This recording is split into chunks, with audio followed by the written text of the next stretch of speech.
Too much stuff. Mandolins, violins, guitars, different tunings, basses, banjos, more guitars. That's just too much. Look, middle-aged musician here again. And today I was going to talk a little bit about some questions people have asked me in the past about playing a bunch of different instruments. And kind of how does that change the way you play your instrument? What are some of the benefits? What's your primary instrument? Get a lot of questions like that. So first of all, my primary instrument is a guitar. But even then, I've played guitars in different tunings, open tunings, different alternate tunings. I think most people have done like drop D or double drop D or dadgad or, open G, open D, open E, on, lap steels and things like that. Definitely play on open tunings, slide, play on open tunings. But playing on different instruments does give you an opportunity to play with different tuning, or probably more importantly, different intervals. Different intervals or the same intervals at different pitches. And I'll explain that here in a minute. Or also just different idioms.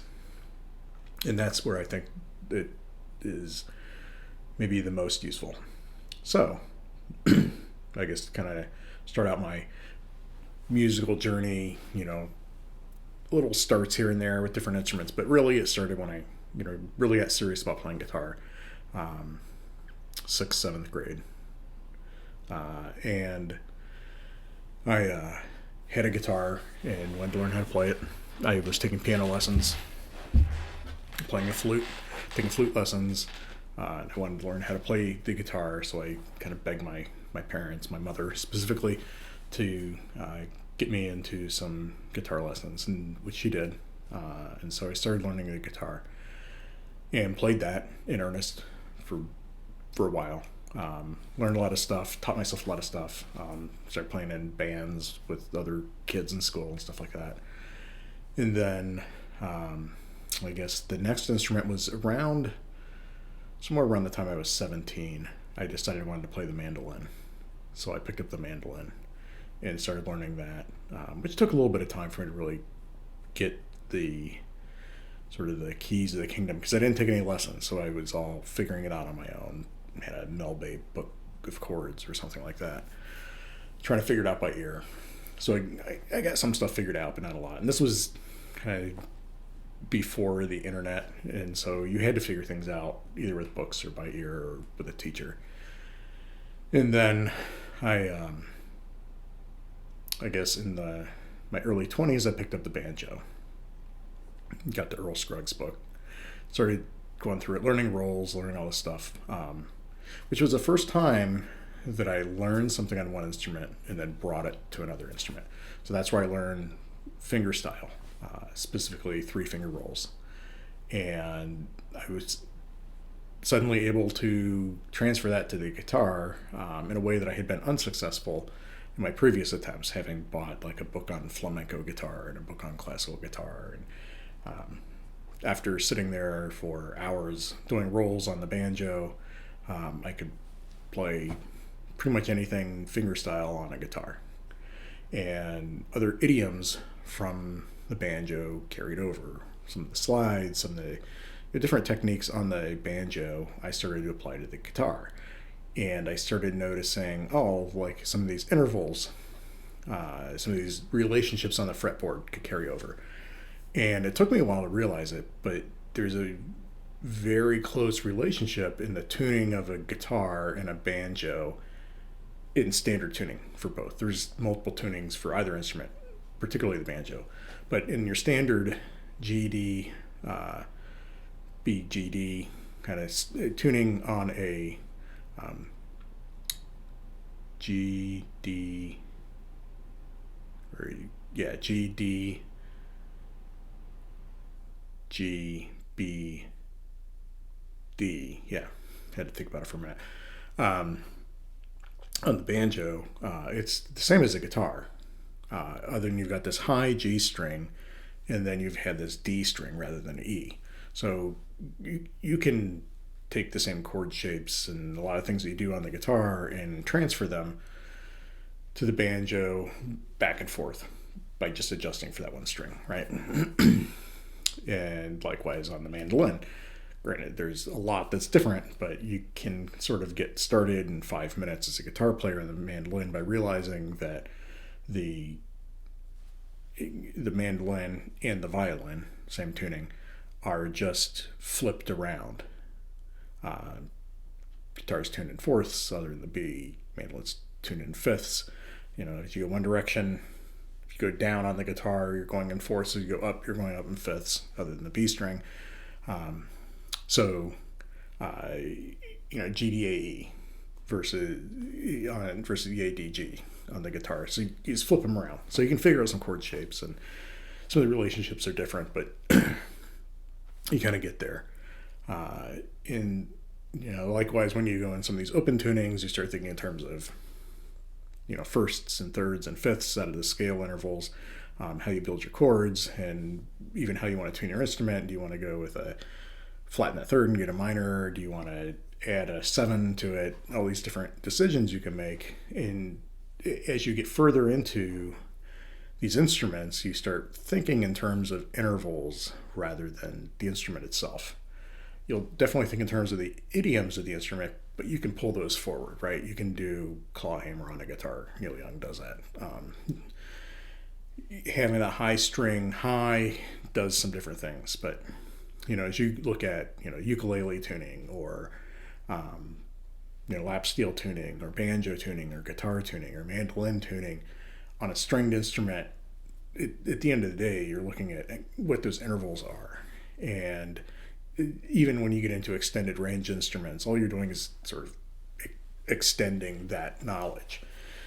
So those are some of the things that I've picked up as a multi-instrumentalist. And I tell people a lot of times, I don't really think in terms of the notes themselves. I mean, you want to know where your roots are and you want to know certain things, but you think in terms of relationships. So if I'm starting here and this is my root and I'm in this tuning with these intervals, I might have a third here and a fifth here and a seventh here or a flat seventh here.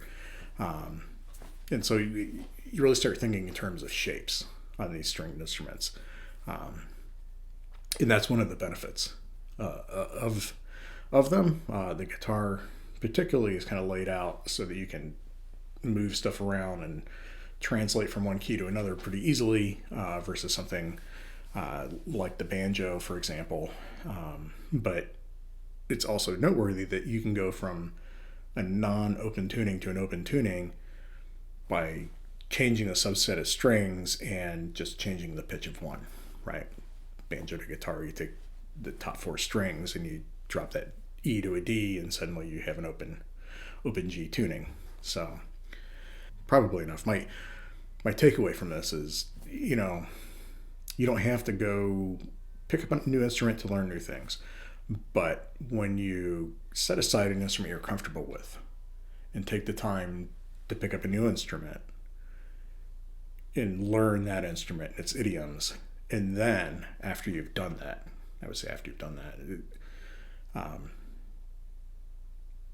think about how those two instruments relate to each other. And I paused for a minute because I was thinking, well, step one might be to think about how can I translate what I know from this instrument to that instrument. So that might be step one. Take what I know from this instrument. How does that translate to this other instrument? Then learn that other instrument. And then think about, okay, how do these two instruments really relate? Are there similarities in the intervals, the tuning, the techniques?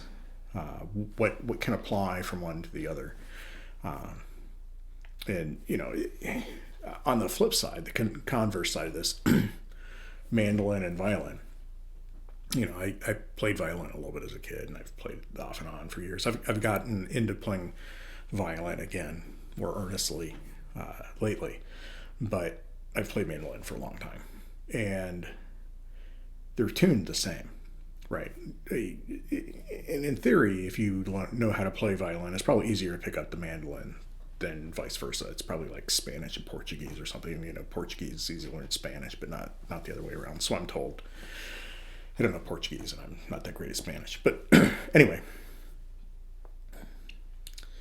they're both tuned the same, G, D, A, E. And in fact, the viola and all that, it's the same tuning intervals. They just keep going down, right?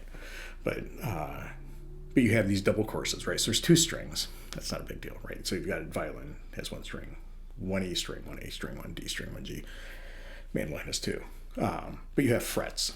On a mandolin, theoretically, that makes it easier to work with intonation, and of course, intonation on violin, a little trickier, but you can get there. It's not totally. I have fretted banjos and a fretless banjo. I can figure out how to get there. Lap steel. Of course, I have markers on those, so I know where I'm going visually without having this tactile sort of fret. But the other thing is the bowing hand, and that's where the trick is, because with things like the violin and viola, there's a lot of right hand technique with the mandolin, especially when you get into like tremolo picking and things like that take a while to learn. Getting down the chop, like palm muting and things like that, they can take a bit of experience, but there's entire books written about holding a bow properly. I'm not even demonstrating it right here. And so people will spend, tons of time just holding the bow properly. Can you play a violin without holding the bow, quote unquote, properly? Yeah, you can. You can do the same thing on any other instrument, but there is more to it.